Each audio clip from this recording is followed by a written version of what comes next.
Contrary to popular belief, your pain is not your purpose.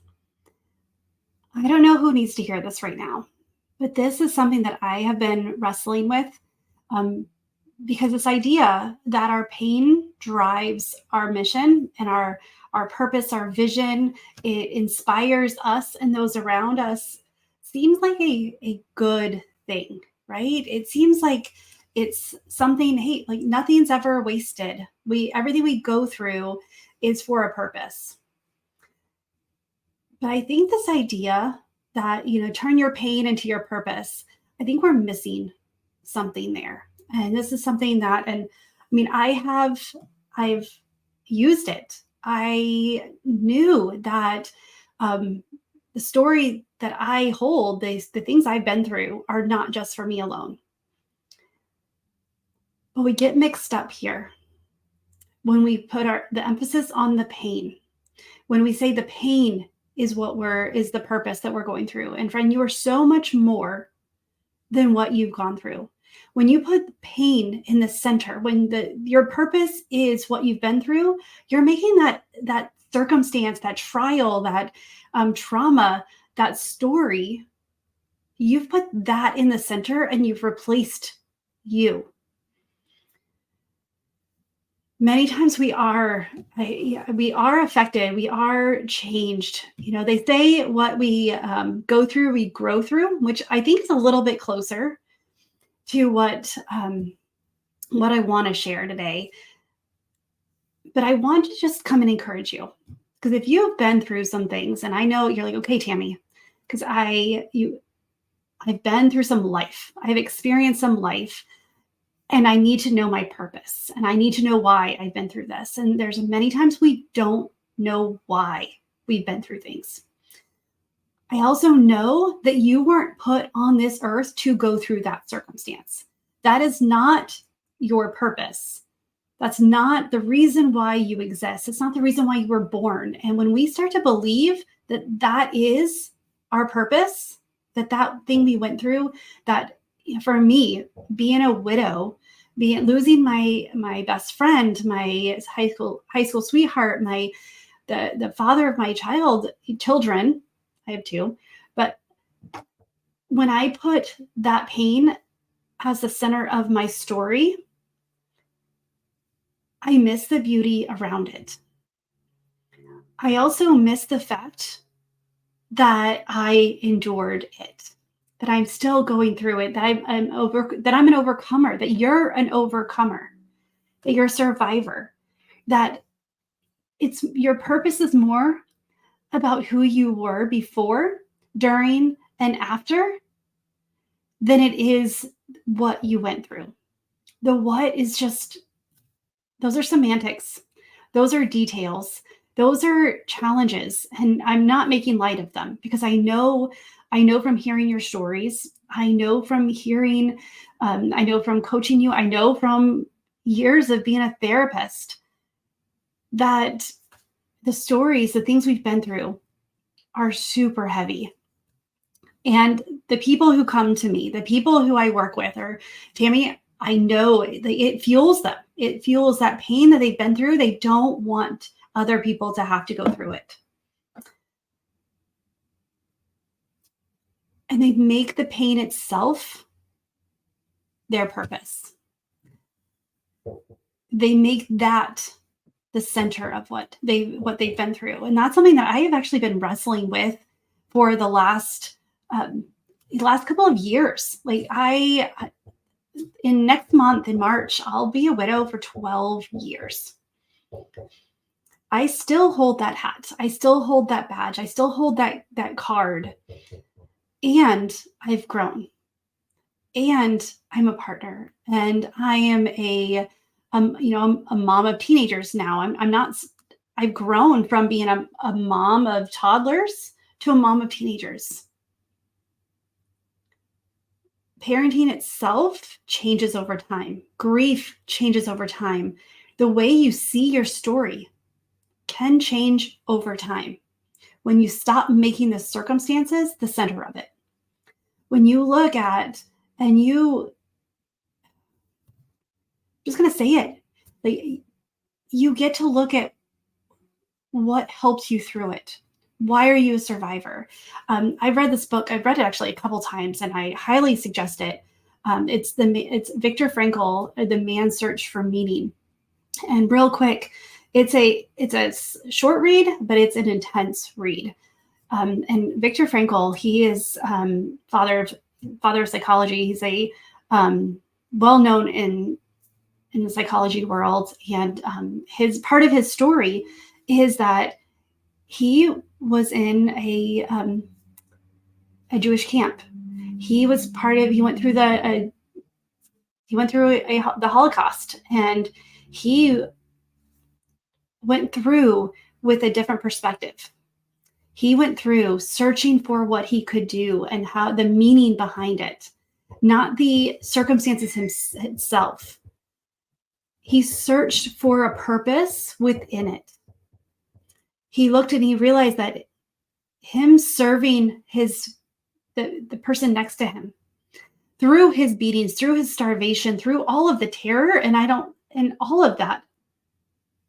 I'm not going to go into describing that because we all read those stories and we've painted that picture and we know how awful it was. And yet he endured. And he wrote this beautiful book, The Man's Search for Meaning. And he attributes it to the fact that it was who he could be through it. What was his meaning and purpose? It wasn't. His purpose in life was not to go through that camp. It wasn't. And I hate that we even call it a camp. Through the Holocaust. When we stop looking at our pain as the center of our story, if we stop looking at the circumstances and we look at who we were through them, what got us to this point, because if you're here, you are an overcomer. And I know that the search for meaning is crucial. I know that that's what I did immediately is, okay, God, like show me. And I talk about how even in the moment, I knew that my story was not just for myself. I knew that it was going to be for something bigger, and I was going to be able to help other people. I didn't know how, but I knew that that was not the end of my story, that what I got to go through, I grew through. And now I get to talk and I get to share my story from a place of healing, from a place from the scar, not from the wound. I get to share my story. And yes, it doesn't mean there's any, it's not still emotionally charged. Still doesn't mean that it doesn't like get me. And that when I look at old pictures and I think about where I came from, that it doesn't hurt. Like the pain is still there. It's shaped differently. But if I stayed in that deep grief, if I stayed in that trauma and in that pain cycle, I would not be the woman I am today. I would not have the kids that I have today. I would not have the business that I do today, where I get to help you discover what your purpose is. The things you've been through play a part. But friend, it's more about who you are and how God wired you than what you've been through. We look at things because it's easy to point out the things we've been through. It's easy to see the stories and the struggle. And God says that the gold is refined in the fire. These struggles, these pain that we go through, allow us to see the strengths within us. That's the gold. That's what we're supposed to take with us. That's what we're supposed to use to inspire and to impact, and how we're supposed to rise above and become more fulfilled. There is no fulfillment in pain. There's not. If you remain holding your pain so tightly that you don't grow, you're not going to be able to discover your purpose. If you hold your pain so tightly while you're trying to discover your purpose and say, no, this is why. And the crazy thing is two people can experience similar circumstances, not the same. There's no two circumstances that are ever the same, no two stories. People can have a similar circumstance, and then their purpose can look some very different, whether it's building, creating a nonprofit and having scholarships, whether it's writing a book to help inspire people who are just going through it. If it's, coaching where I get to help people actually discover their purpose and their calling and look at what they're really good at and what God's highlighting to them, what he's been highlighting them through for their whole life. It just happened that there was really deep highlights during the fire, during that refining process, during those trials. And so I don't want you to think that your pain is the end. And I don't want you to get so stuck on what you've been through as being your purpose. Because so many times it's like, Tami, how do I turn my pain into purpose? And really, it's you've done the pain. Now let's step into your purpose. You've done that. Let's see what other parts play, because I guarantee that your purpose did not start with that pain.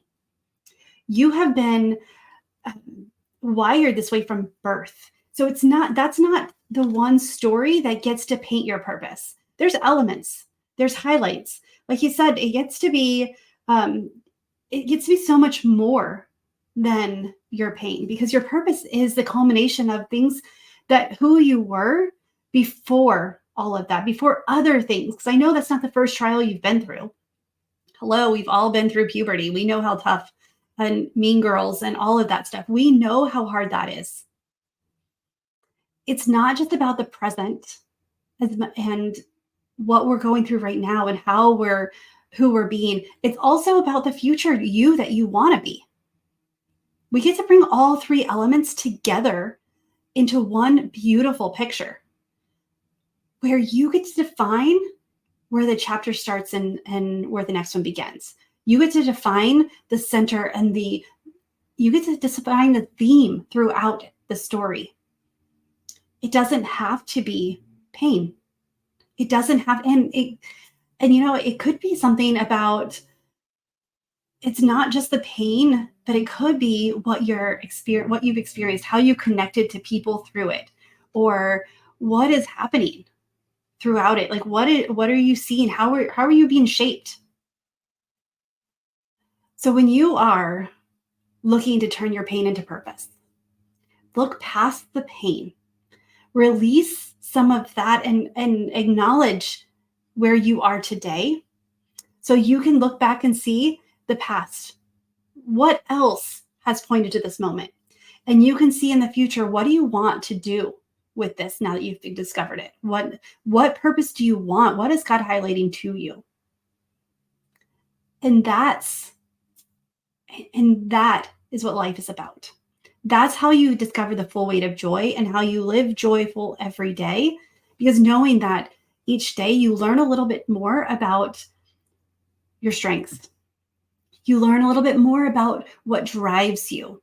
You learn about a little bit more, you get more highlights of where you're going. One moment doesn't get to define you. One pain does not get to decide who you're going to be. So what are you going to do with it? What pain are you stepping out of so you can start to really step into your purpose? And when you're ready to do this, this is something I can help you with. This is what I love to do. And this is what I get to do for my clients is we get to look and say, what is my purpose? What is the legacy I want to leave? What is my meaning for living? It's not just some people who are searching for meaning or who have deeper meanings in their life. We all have a very specific and a very important part to play. We have a very specific calling, and we get to decide, we get to choose what it is. We get to choose what we get to do with it. We get to discover what's already within. So friend, if that's what you want to do, if you want to take the pain and you're said, okay, I've done that. I'm ready to go to the purpose. Let's talk. Comment deeper. And let's really get to the center of what your story is painting. Let's get to the center of who you are and who you've been all the way through. Let's see how you've been refined, and let's see what's hap- what well, let's see what's possible in the future. Let's see what the hope is in your story. Let's see how you can inspire others and impact those around you because of who you are, not necessarily because of what you've been through. I hope this encourages you. I hope that this helps you to see that you can release some of that pain that you've been holding on to because you're afraid that that's what you're put on this earth to do, is to be inspired or to use that as your purpose. It's an element, but it's not the whole story. So with that, comment deeper. Let's get on the calendar. Let's talk about what your purpose is, because I know you have an amazing purpose. And with that, friend, choose joy until joy chooses you. And I can't wait to talk to you. Bye for now.